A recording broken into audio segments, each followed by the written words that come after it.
All right, let's talk. Let's talk this week ahead for the Pittsburgh Steelers. Minicamp, final 3 days of practice before they take the final break, and we return to Latrobe, St. Vincent College. Very excited to be back there. Hit up Sharkies, hit up a little food here, a little town there. Have a good time. Some storylines that you're looking for this week as we enter minicamp and the last little bit of practice before we move into this final little break here. Well, I think what's at the top of my mind is really the defensive backfield, specifically the corners and that, like slot corner, nickel corner type position. They've got some options there, and some new names, honestly, that are Yep. like shooting to the top of the list after some good practices. Elijah Riley is a guy that I know you wrote about this week, a guy who looked really good last week. Do you think that he is maybe a real contender with Duke Dawson and Chaden Sullivan Yeah, for that slot corner spot?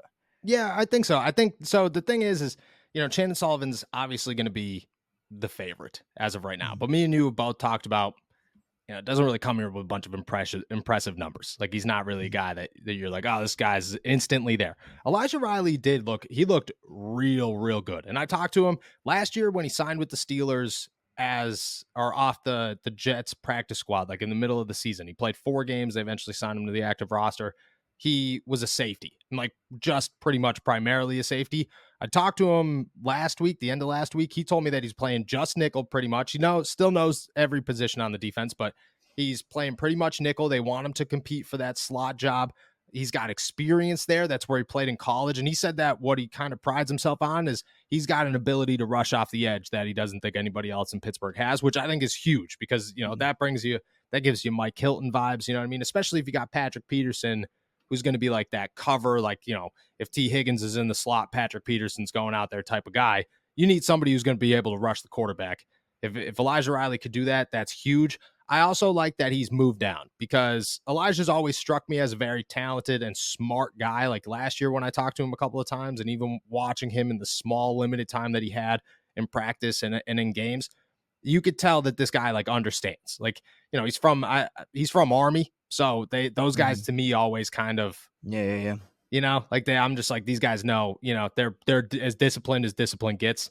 To play safety last year, you have to learn the whole defense, which I think is Mhm. huge. And then to move into the nickel, you get to focus on one position while also understanding the entire defense around you from the year before, which I think gives him an upper hand.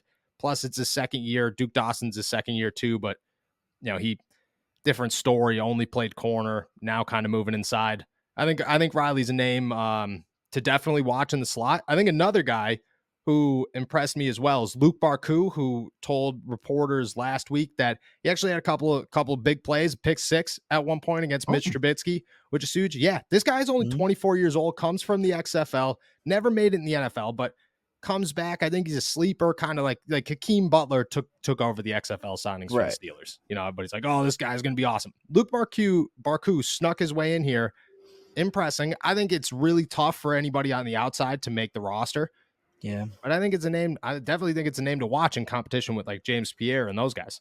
Really, even pushing James Pierre because I feel like James Pierre is a pretty not established, but I think he's a guy that the Steelers really like, and that's just like what makes you say that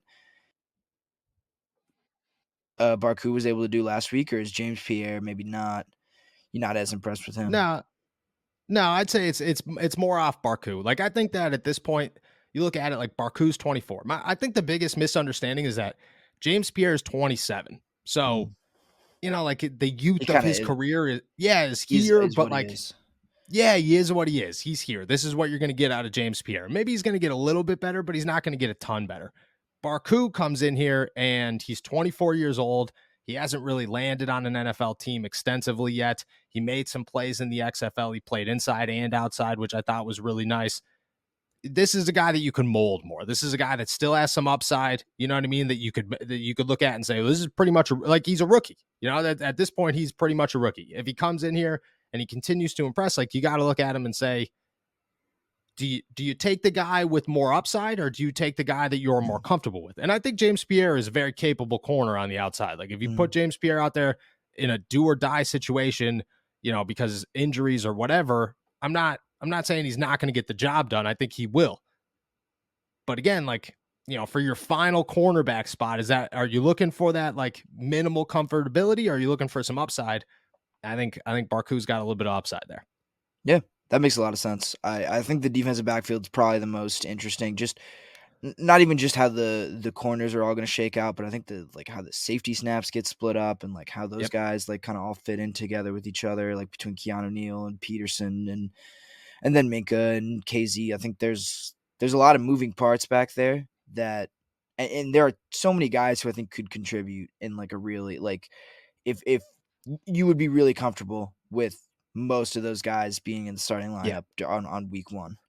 Yeah, 100%. I think that's, like I've been on a 2K kick. I Oh try yeah. to bring video Mhm. games into here as much as possible. Yeah, been on a 2K kick. Have a 2K roster right now that is just like a bunch of, good but not great, like all Yeah. like 80 average guys, and every one of them plays like 6 minutes, Yeah. and it's just and I just Fresh think like legs, man. Yeah, all that's the time. Yeah, yeah. and if the Steelers want to utilize that and have fresh legs at all times, like, that's the best way to stay healthy. That's the best way to keep your defense fresh, and that's the best way to continue to make moves without, taking too much of a risk. And if everybody's good. So I think those are two names to definitely watch in minicamp this week. I would like to see, a little bit more. And I think the other thing is like with the defensive back, it's like a corner or it's like a wide receiver. Like there are not many positions that can impress you in helmets and shorts. Cornerback is one of them. Yeah. So if you are going to impress now, it's a little bit of a head start. Yeah. I do feel pretty good about it. There's two other spots that I'm very interested to talk about or to look at it at minicamp. Connor Hayward, excuse me, said at the end of last week that he could beat quote unquote any linebacker in the NFL. And I'm not going to say I don't believe him. I think I do believe him. I want to see it. Like I want Right. to start to see Connor Hayward everywhere. I want to start to see the utility, Swiss Army knife of Connor Hayward, put him in the slot, put him in the halfback, line him up at tight end, maybe play a little running back. I just want to see him everywhere and I want to see him make plays because if that's the the key, if that's what he truly believes, like there's a part of me that thinks Connor Hayward could have a little bit of like Wes Welker in him, Okay. not super athletic, not super fast, doesn't really, he's not going to, he could be a game changer, but there's nothing about him that like stands out and screams, oh, this guy is, but he's just very reliable. I think Connor could be somewhat used in that same realm. I mean, you are very familiar with the Wes Welker days. I am. So, I am. I am. yeah, That was he was he was Julian Edelman before Julian Edelman was a thing. He was he was he Julian both Edelman.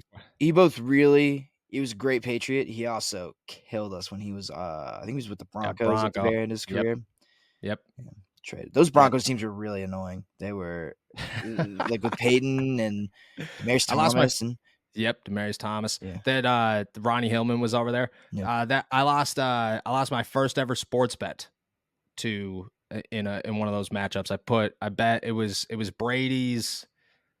I don't know. It was like Brady like had like one ridiculous year, Mm, and it wasn't the year that Denver won the Super Bowl. It was the year mhm, before where they made the Super Bowl, didn't win it, and they were playing New England in the Patriot or in the playoffs. And I remember I had $50. Like I was still in school, like in high mhm. school, I believe. And I had $50 cash and I was like, we're doing it.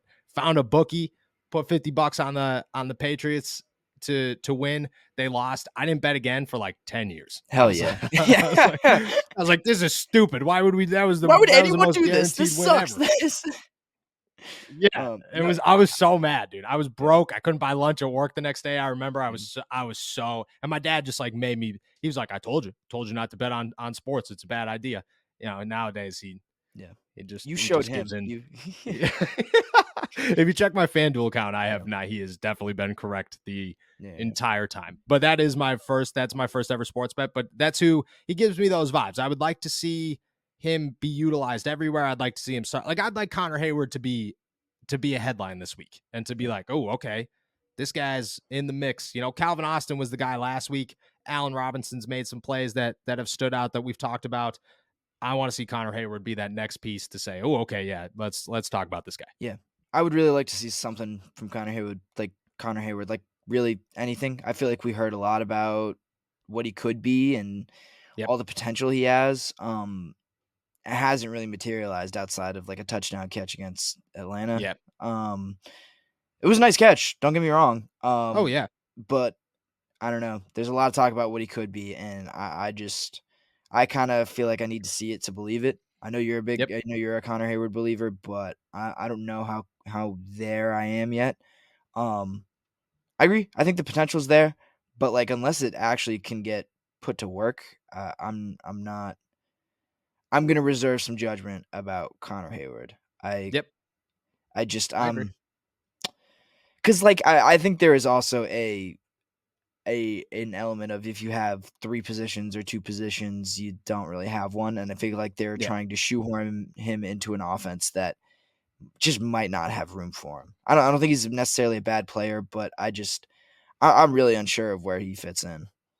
yeah. Look, I get that. Like people got to remember he's a sixth. He's a sixth round pick. Like he's a year into his NFL career. Like just me as well. Like I think Connor Hayward could be very good, but he's a sixth round pick and he's the second year in the NFL. Like and he doesn't have a position. There are obvious concerns, and I think a little bit of like overhype for a guy. It's like the Mark Robinson. Like you got to pump the brakes every time you talk about him because you're like you got to remember this guy's a seventh round pick who's a second year in the league. Like Right. it's gonna be a learning curve and it's gonna be a long one. And I think Connor Hayward kind of falls into the same way. But mini camps, a good week to watch that training camp once we get out to Latrobe will be Yeah. that's the all right. Let's see if a linebacker could defend you because if he can, that's concerning. If he Right. can't, Because cool. Steelers got some linebackers now. Like they got some guys who can Yeah, play. Like he's gonna get tested pretty well at Latrobe, and if he can come out on the right side of those battles, then I'll be the first one to say I was wrong, and I'm a Hayward believer. But I want to yep, see it. 100%. I agree. Last thing that I'm looking for is running back 3. At this point, we know it's the Najee Harris show. We know it's the Jalen Warren show. We've talked about how good both of them look. I want to know who running back 3 is. Does Anthony McFarland hold a lead? Like, is this his year? Is this finally his time to shine? Is Alfonso Graham the guy that's about to start or step up and make some plays? Did you hear over the weekend that he called out Minka last week and No, got smoked? no, I didn't. What happened? Oh, let's see if I can find the picture. They were doing one-on-one drills and he like a running back, wide receiver, whatever, Yeah, or running back versus like defender, mhm. and they just kind of run at each other and try to do a little move, and no pads, and he decided that he was calling out Minka Fitzpatrick, Oh yeah. and yeah, and let me bring it up here. This is what happened when you this is what happens when you call out Minka Fitzpatrick as an undrafted rookie. That's Ooh. Alfonso Graham. Yeah, that's Mhm. Minka Fitzpatrick. Didn't end well for the Rook at all. It was it was Yeah, yeah, that looks a little rough. yeah, it was a rough play. Definitely a rough play. I would say that he'll probably learn from that one, but I do give him some respect to call out Minka Fitzpatrick on that one. Is it going to be him? Is Darius? Well, I'm blanking On on the the name. roster right here, I can look up. HBCU guy coming out. Uh, Darius. Where Nah, is he's not even going to be on that. Oh, really? Yeah. Was he just signed? Oh, Darius Haggins. Thank you. Darius Haggins. Oh, yes. Yes. Darius Darius Haggins. Virginia State. Virginia State? Virginia State. Is Yeah, he yeah. going to be there as well? Who's going to be the RB3? Jason Yeah, Huntley's still there as well. I need somebody to step up. I know. Justice for Anthony McFarland. I think Anthony McFarland, I don't know. I don't understand how he's never even, not never earned a roster spot, but like why he's never.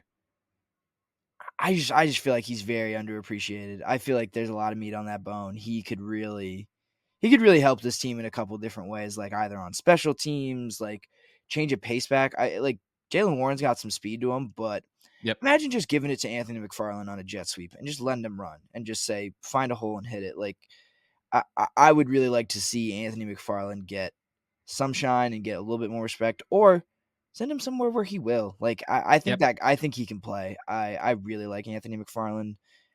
These undrafted guys, Graham and Higgins, you kind of gotta see him actually play. Mm-hmm.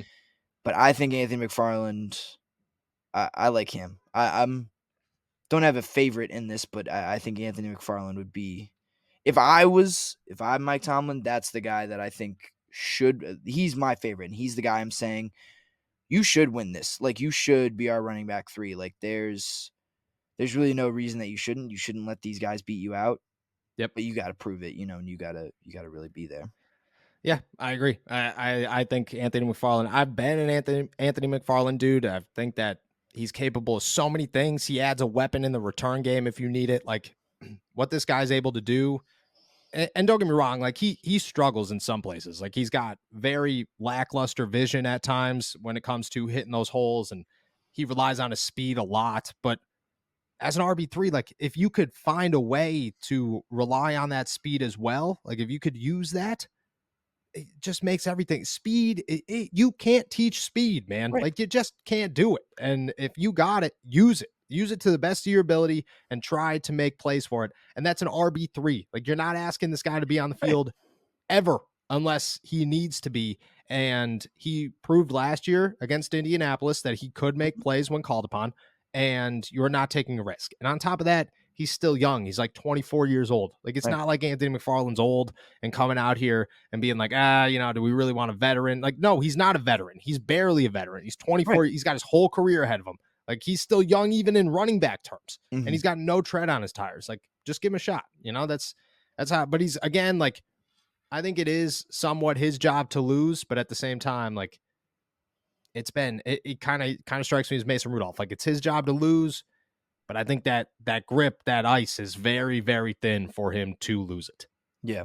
Yeah. Yeah. I mean, that's the flip side of the coin. Like, yeah, I want him to get an opportunity, but there is probably a reason that he hasn't gotten his opportunity yet. And you just wonder Yeah. how long the Steelers are going to hold on to a guy like this who hasn't, I'm not gonna say he hasn't done anything, but he hasn't exactly proven that he is. It's kind of the same as the cornerback conversation. That point you brought up about, okay, I get it. Anthony McFarland's not old, but he's had a couple years. You've Yep. seen this guy play a little bit. You've seen him in practice. You've gotten a pretty extensive look at him, I feel like.